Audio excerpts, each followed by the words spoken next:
up, YouTube? Back to it. This right here is my official 3 a.m. video. It's gonna be a ritual video by my boy creepypasta. It's called the Three Kings Ritual Experiences. But before I say this, disclaimer once again. Only reason the lights on cause once you get too dark you can't even see shit. So it's like you gotta at least see me on shit like that. But you know what, let's get it though.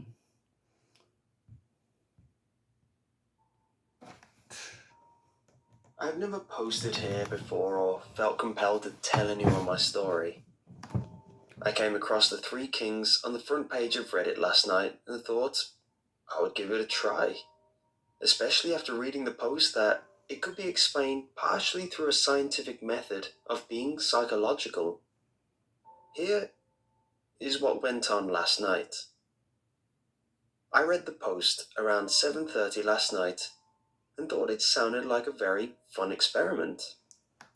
I texted my brother-in-law to come over and to bring his big mirror off his dresser. He asked why. I told him to check out the top post over on No Sleep, and he immediately called me. The Three Kings thing, he said. Yep, sounded like something we could get a kick out of, I replied. Then went on to explain the face in the mirror study and how I thought this would be one hell of a good time. I really should have taken things more seriously, I suppose. But, as they say, hindsight is best sight. He showed up around 9 with his mirror and a large pillar candle. I already had my basement set up the rest of the way. 3 recliners, one brown facing north, one green facing east, one purple facing west. I propped up the mirrors in the east and west facing chairs, set up a pedestal fan on low, directly behind my north facing throne, placed a bucket of water directly between the east and west facing chairs, and placed another bucket upside down directly in front of the throne to put the candle at a height that my body would block the fan from blowing it out. We went back upstairs, making very sure to leave the basement door open, and sat down to play a little TF2. Around midnight, I told him I would be stretching out for a bit, and that if he heard my alarm...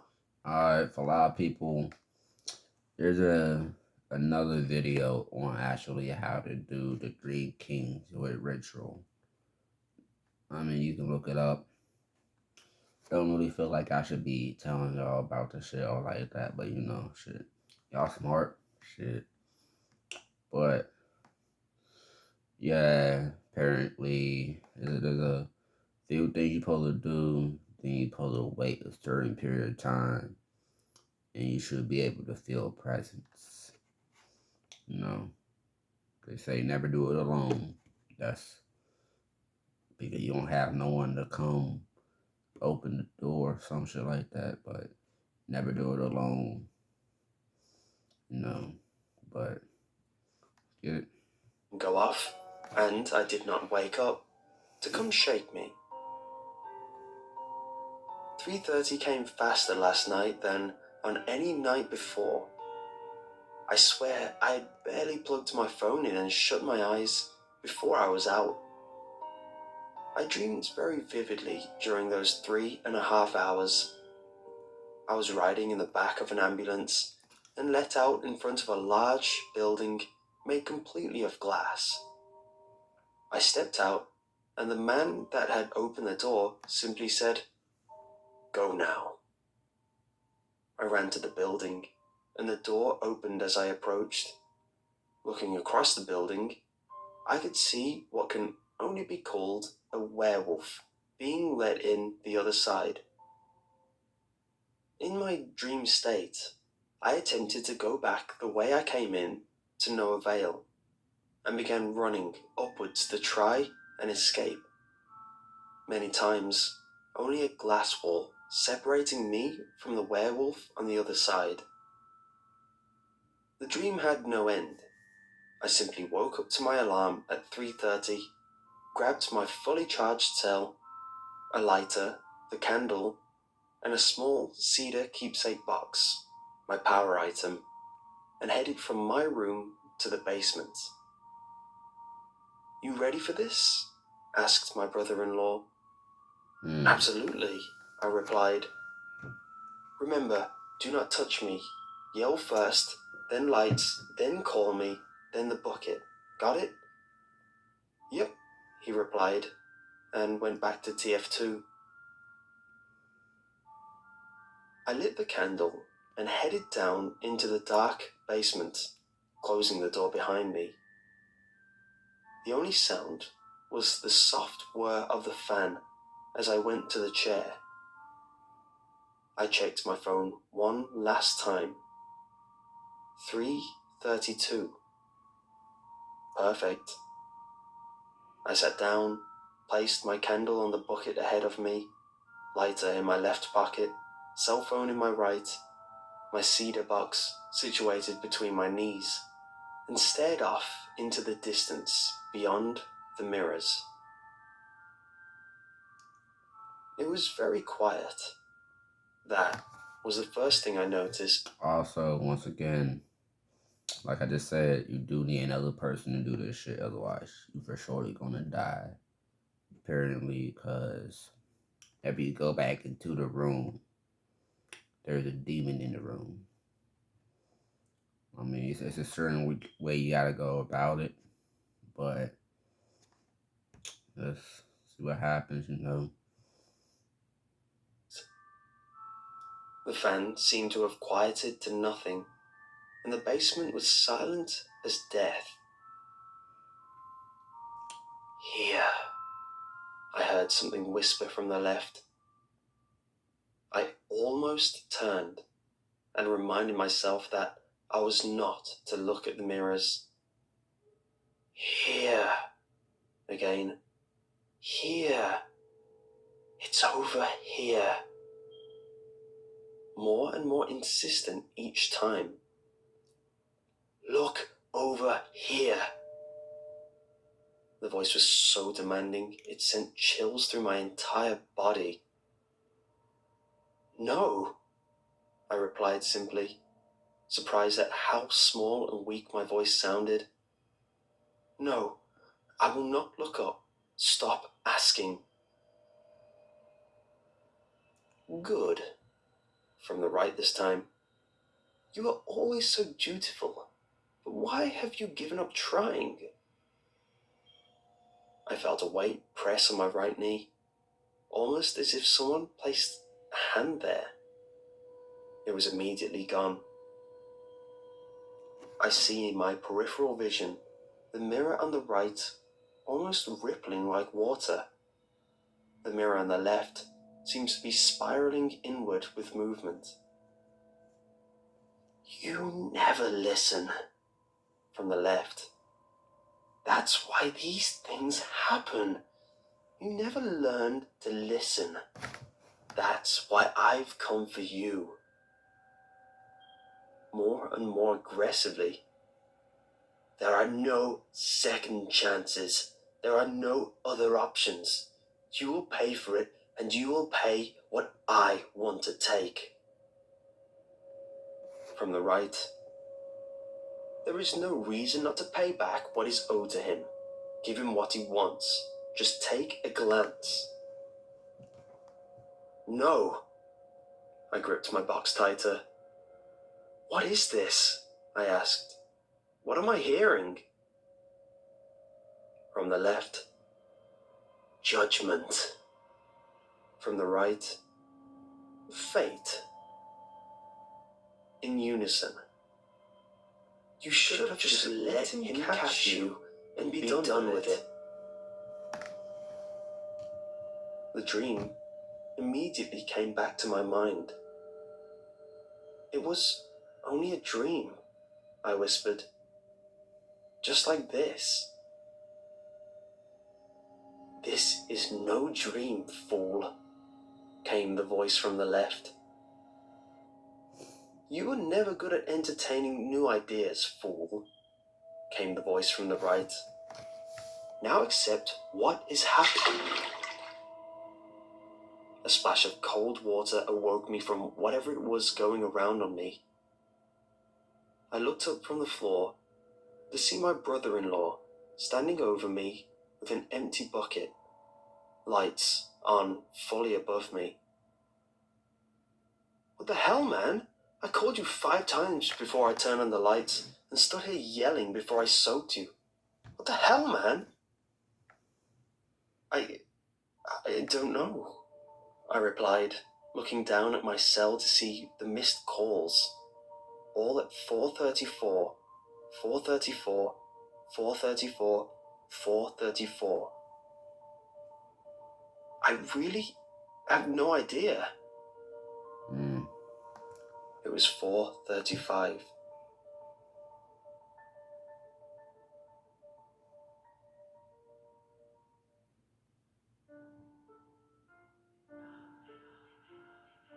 So, I'm new to this whole Redditing thing here, but I'm a big fan of creepypastas. I listen to Creepypasta and Mr. Creepypasta mostly, and I know most of the stuff is fake. But when I heard about Three Kings, I just had to try it, even if it was just for the lulz factor. Now, before I go any further, let me introduce... I'm gonna pause this one because I ain't gonna lie.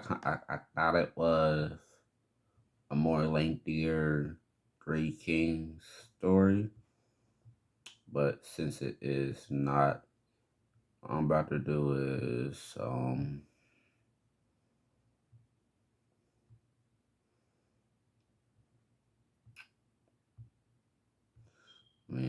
I could just keep listening to this. Introduce myself a little. Hear some more about it. I'm an atheist, have been since I was 13, and haven't gone to church since I was little. I don't take stock in any of this paranormal stuff either. I just consider it another fun avenue in which we can all spook ourselves.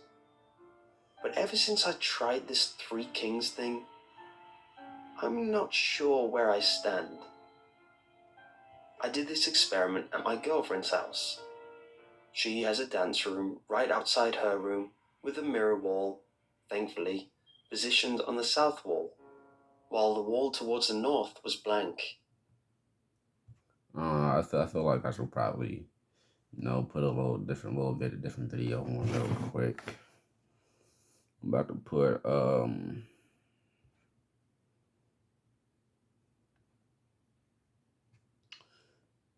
about once I'm about to pause the video real quick though. Give me a sec, be right back, put on something else real quick. Alright, so once again, the Three Kings is something that a lot of people don't really know about all like that. But I'm about to put on something called, I believe. No, that's the box game.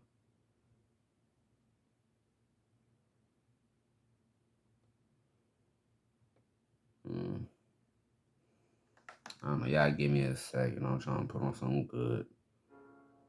We spent the evening setting up the dance room, watched a nice movie afterwards, and then went to bed in a guest room downstairs. She was very clear about how she didn't want to be sleeping in the room next to the supernatural stuff. Now, after this point, it'll get a bit hard to believe for some of you, especially because none of you guys seem like the religious type. Blood magic, demons, cleansing rituals, tarot cards, etc. So, 3:30, I wake up to the sound of Weird Al playing polka music. I figured it'd be best to go into this smiling. Me and my girl go upstairs, and she waits outside while I go in and take my seat, with the lit candle, of course. The room's longer than it is wide, and with a seat at the back, it was impossible to see the door through all the black. After a few minutes of nothing happening, I hear something from the darkness towards the door. It's faint singing in a language I can't understand, and the blackness turns into a mass of shadows that look like Alright, see. people. So this one right here I'm about to press is called Never Go to Walmart at 4 a.m. Y'all remember before the coronavirus and shit, Walmart used to be open 24/7. Shit, I went at 4 a.m. before. Food stamp hit, EBT, shit. You don't go buy $500 for food right now. Shit, got me fucked up. Need that. Total of 11 minutes. You know, I like the Three Kings, though. I'm probably, I want to see me do some more shit on them. No. But it's exactly 3:25 right now. Video length is about 15 minutes right now, pretty much 16. So, let's get into this video right here, though.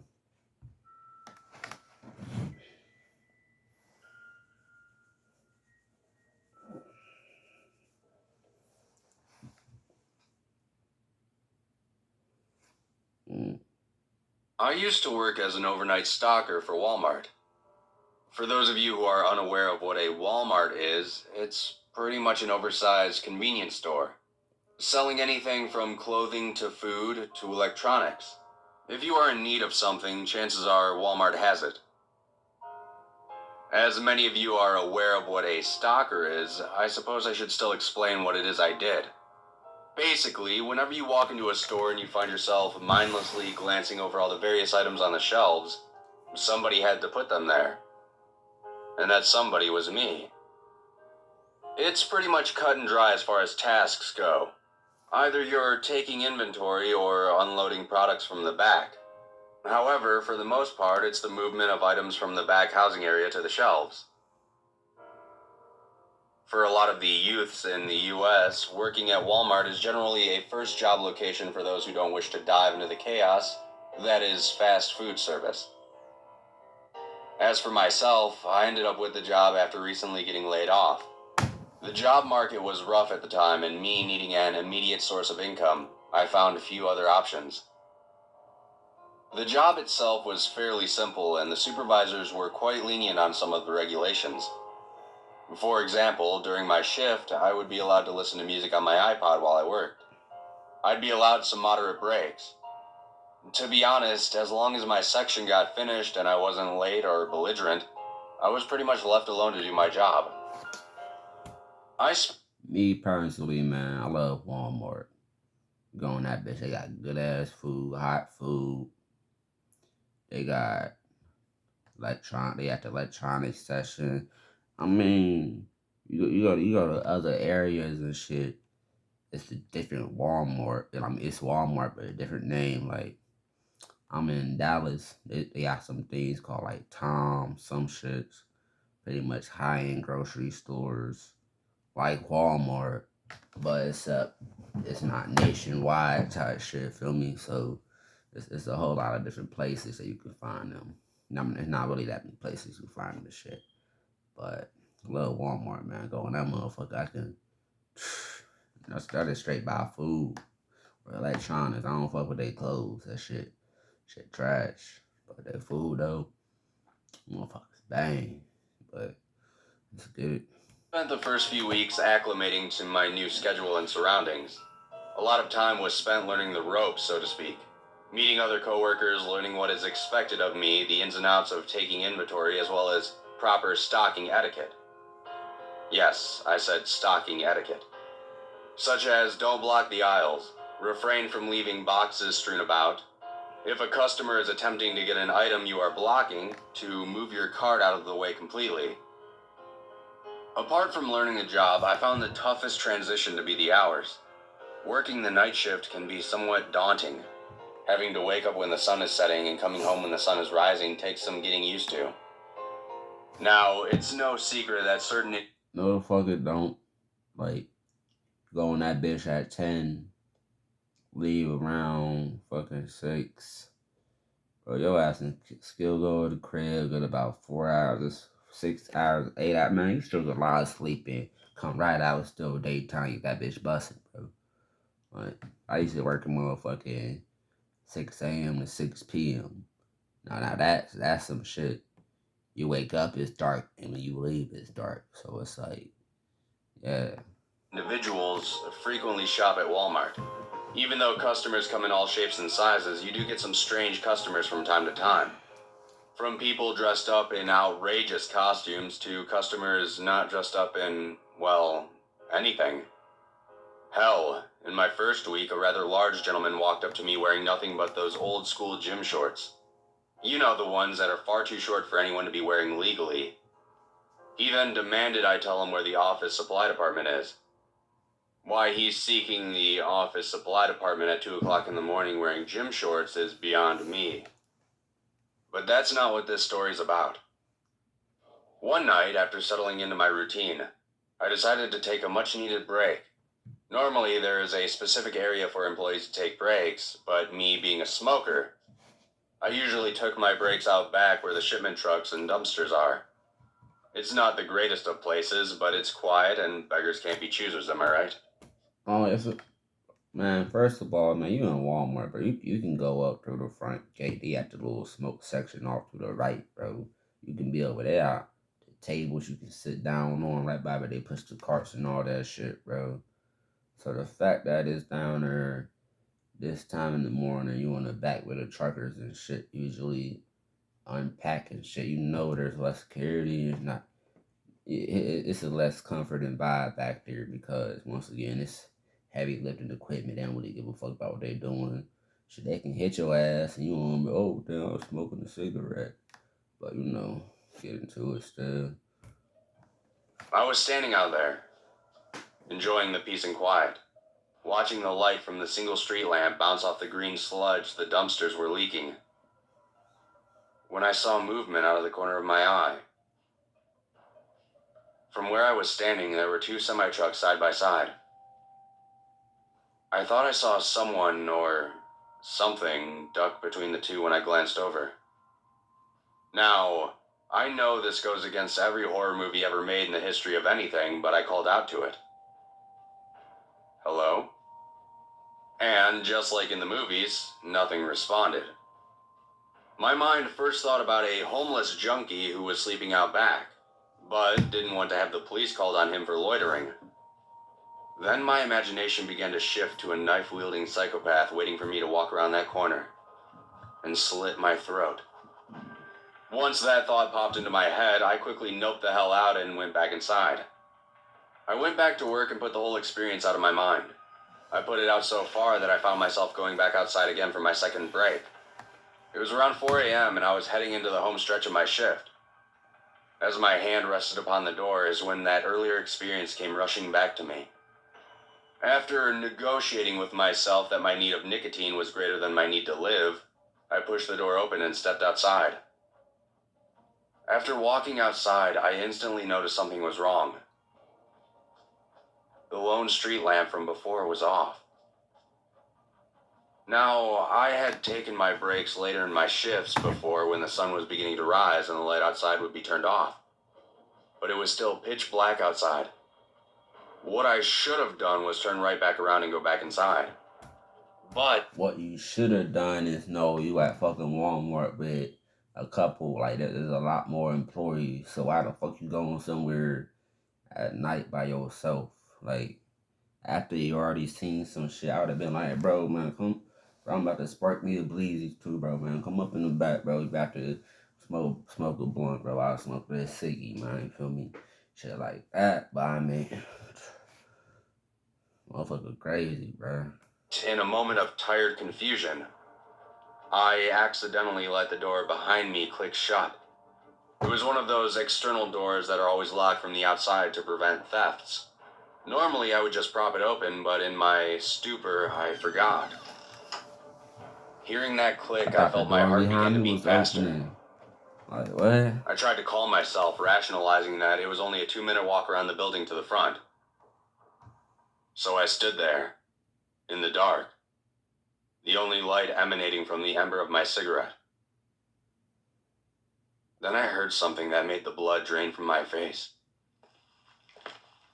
Footsteps. coming from the direction of the trucks. Slowly, I turned to look over in that direction. This time, I didn't say anything. I just stared. I found my eyes trying desperately to adjust to the darkness. After a moment, I could just make out the outline of the nearby truck. I attempted to comfort myself again by thinking it was just the homeless guy. Apart from the smoking, I'm actually in pretty decent shape, so unless the guy was a sumo wrestler, I figured I could handle myself in a fight. That's when I saw it. There was a part of the truck that was much darker than the rest of the metal. The dark spot stretched from the ground to near the top of the trailer. The shadow was in the shape of a man. There was a person standing next to the truck, and they were facing me. My fight or flight instinct took over, and I found myself doing something I never thought I would do in that situation. I shouted at whoever it was. "You got a problem, pal?" I said, trying to sound tough. I'm not sure what unnerved me more, the fact that it didn't respond or the fact that it remained motionless. For a brief moment, I thought the shadow that I was talking to was just some dark paint on the side of the truck. Then it moved. I watched it take a slow step towards me, and in that instant I almost screamed. The sudden movement made me jump back and thud against the door. I felt my throat constrict and my mind went blank. People always describe scary encounters as being frozen with fear. It wasn't that I couldn't move. It was just I couldn't remember how. I know it may sound strange, but I genuinely couldn't remember the most basic of functions, such as blinking. Watching this giant person grow closer to me made me feel like I was shrinking. I felt my eyes begin to water in response to not blinking. When my eyes finally couldn't take it anymore, they shut. In that nanosecond, my eyes were closed. This thing had closed the distance to me and was now about 3 feet away. I could see it much more clearly now. Its body was tall, but incredibly thin, like this creature hadn't eaten in years. Its appendages were equally as long as its torso. The skin on its body was like charred meat, almost like it was covered in ash. I didn't want to look up at its face, but my eyes drifted up without my consent. Its eyes were paler than my skin at that point. Seeing them up close, they almost glowed against the darkness. Its mouth was jagged and dripping some type of oozing liquid. What scared me the most was how utterly quiet it was, like it was some sort of hunter stalking its prey. Even at this distance, if I wasn't already aware of its presence, I probably wouldn't have seen it. Suddenly, it raised its bony arm towards me. The arm was almost long enough to reach me from where it stood. Whether it was instincts or watching too many martial arts movies, my brain suddenly came back online. I swatted its arm away and took off as fast as I could to get around the building. The entire time I sprinted around the building, I felt as if its fingers were grasping at the back of my neck. My lungs started to burn. I wanted to throw up. And if that thing touched me, I probably would have destroyed my pants. Rounding the corner, I crashed into a late-night customer's shopping cart, sending the contents flying. I quickly scrambled to my feet and looked behind me. I was alone. Well, alone with a very angry customer. My supervisor was, for lack of a better word, pissed. He scolded me, replaced the products for the customer, and demanded an explanation. At the risk of blaming my situation on a monster, I told him I was simply locked out and ran around to the front. That I wasn't paying attention and ran into the customer accidentally. For the most part, I was technically telling the truth. I didn't stick around at that job for much longer. I ended up finding a decent desk job uploading sales data for a local company. It's a strict job and very boring, but the pay is great and I don't have to work at night. I'm not sure if it was just my bad luck that the creature came after me, or if it simply likes to hang outside of stores when it's completely dark outside. But I'll never go to a Walmart at 4 a.m. ever again. And I would advise you all to do the same. I advise you that Walmart is no longer open that late, so you can't even go there. They close at 11 now. Also, how you see someone taller than a truck and it says you got a problem? Like, boy, I'm about to go get my gun and then be gonna say some. Do we have a problem? You feel me?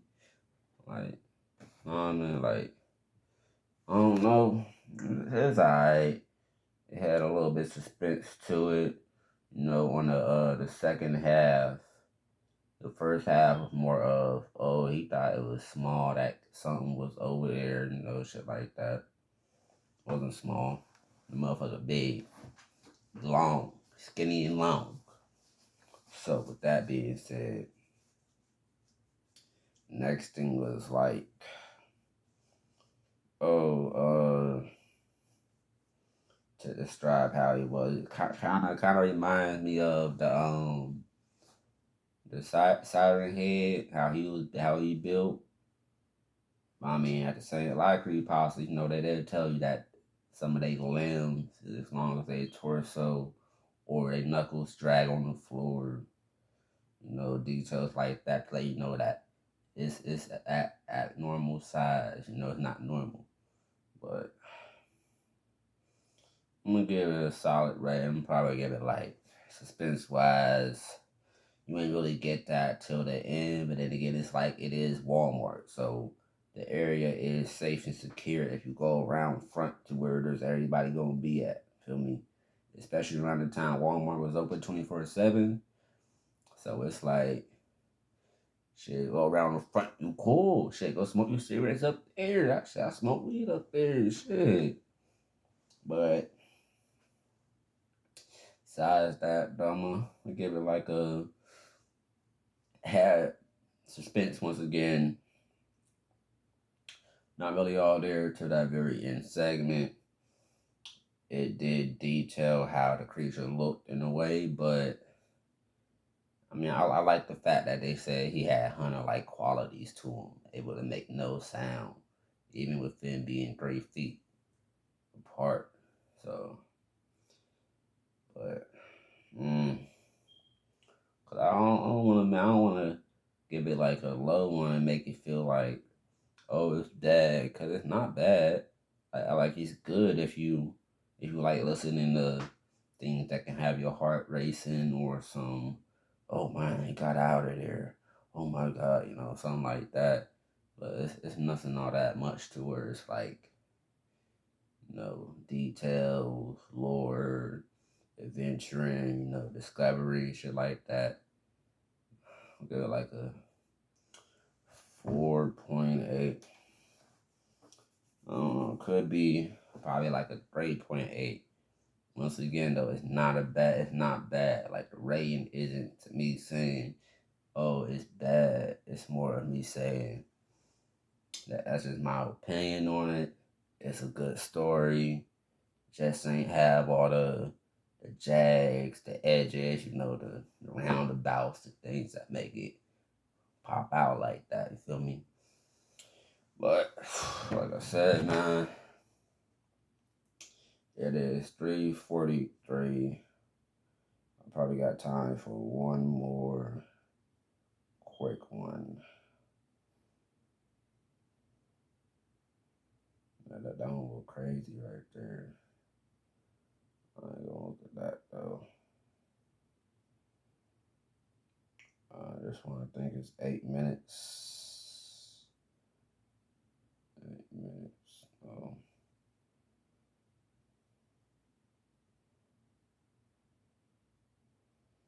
I don't know. My bad. I'm trying to get something a little something to play real quick. This is called. No, this is the very last one I'm gonna do for a night. Feel me? I gotta go to sleep.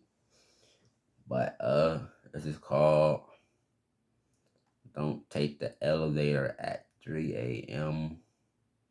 It is by Creepypasta Junior. Once again, he got there's a lot of good creepypasta channels out there, you know.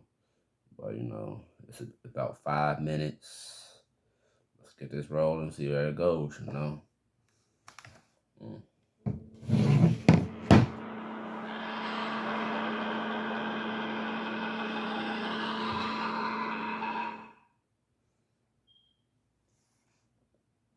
I was too busy during the day to do laundry.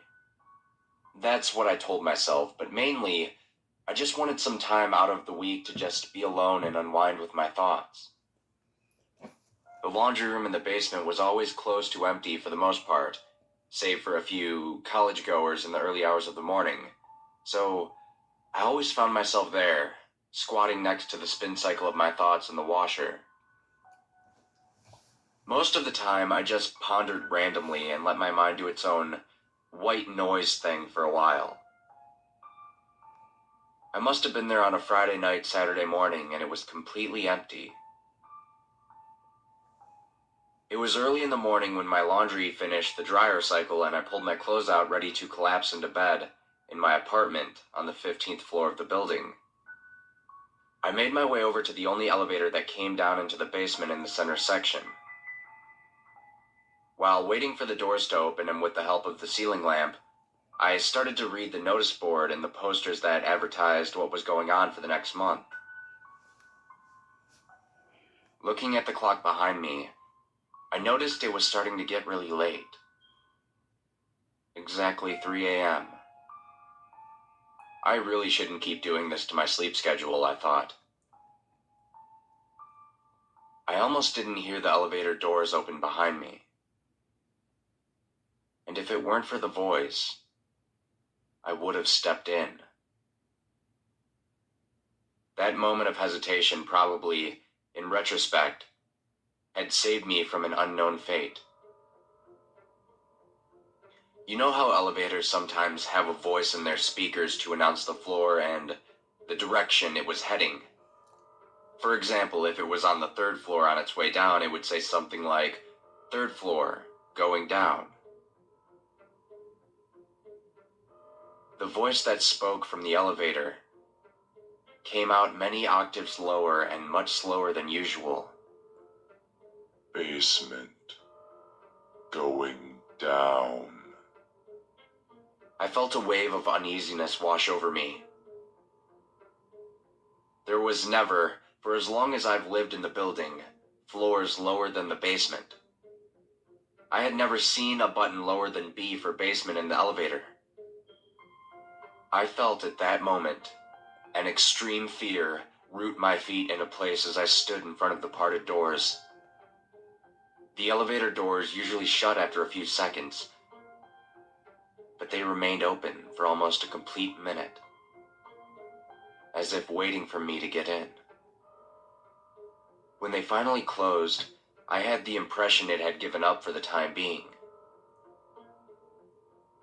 While not wanting to take the strange elevator, I also really was against the idea of climbing 15 flights of stairs with my laundry in tow at this hour. I decided to wait for the elevator to come back. It might have just been a faulty speaker, I rationalized. It was an old building. I suspected that maintenance hadn't caught on yet because nobody had noticed it at this hour. Mm. Surprised, I heard the sound of the elevator continue. Your ass was going to hell. Is there anything like basement going down? Your ass, motherfucker, you about to go down. The fuck? Down, shit. But I mean, I guess that would save his life, him hearing that voice. Otherwise, he wouldn't even be allowed to tell the story right now, shit. But, what's up?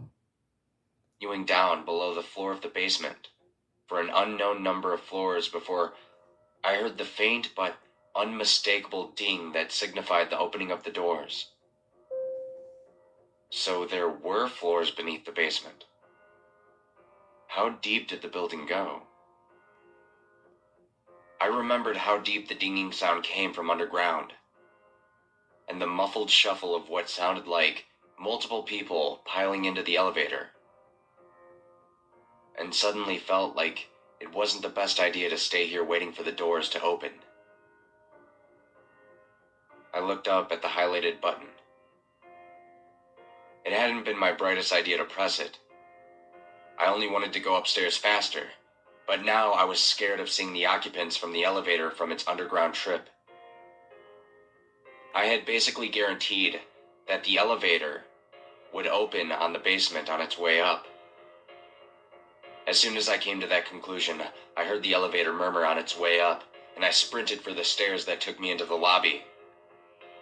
Halfway up the stairs, I heard the ding of the doors opening on the basement floor. I didn't dare look back. As I reached the main lobby, I took a breath. It was silent, but it was calm and well lit, and I suddenly felt a bit silly for overreacting. I looked down at the dark stairwell to the basement, aware that I never heard the elevator doors close. Had it always been that dark in the basement?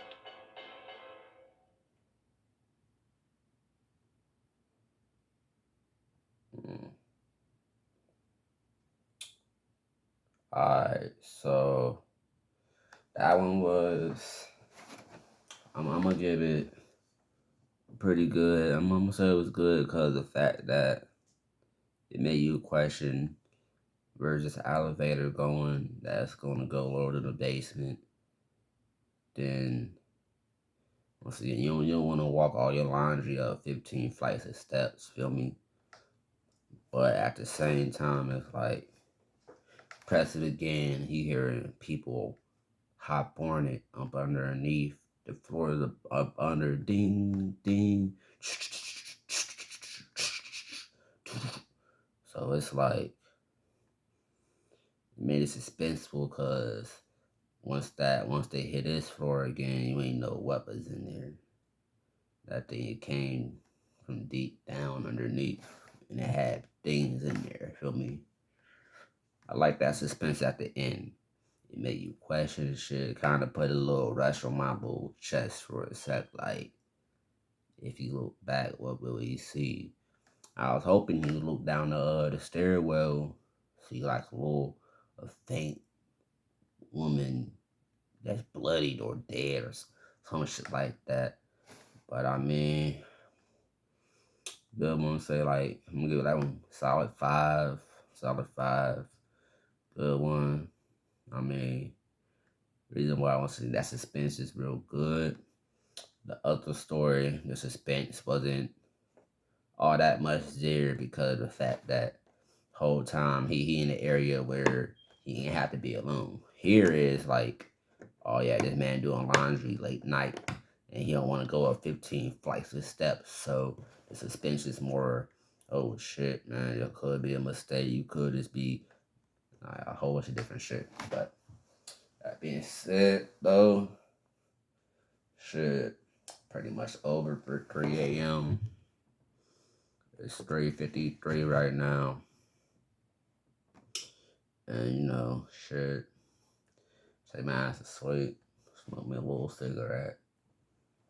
Besides that, get back with your boy, man. I'm going to do some more shit on this channel. Content, content, rise. I play video games. I do a lot of shit, So I want to stay relevant somehow.